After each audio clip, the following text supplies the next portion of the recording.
Hey everyone, Ken Salvail here from Grower Coach, having a quick look at some tropical plant solutions for the wintertime. At least here in Canada, we're not getting a lot of light.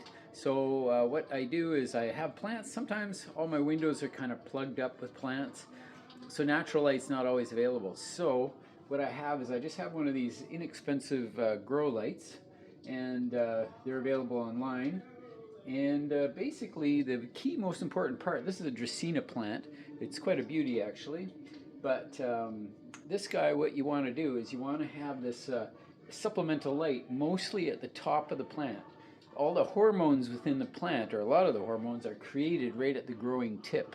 So what we need to do is make sure that the top of the plant is well lit. So this particular unit works quite well, and yeah, it does a good job. And this is just supplemental until the days get a little longer, until a better spot opens up. But right now this is going to be just fine for the winter. I also wanted to show you some of these brown splotches on the leaves, right in like here. And these brown splotches are showing up because of salts that are building up in the soil. So as I've mentioned in some of my other videos, is what you need to do is you need to give the plants a really good leaching before you bring them inside from outdoors. And that's what I've actually done with this. But now it's been a couple of months and the salts are starting to build up. I have very salty water, so salts are an issue, and salts cause these brown spots, causes a burn on the foliage. So I just snip those out, remove them, and that's about it.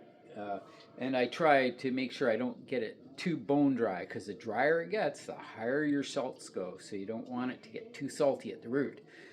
So by adding water, you dilute the salts, and some of it actually washes out the bottom of the pot, which is a good thing.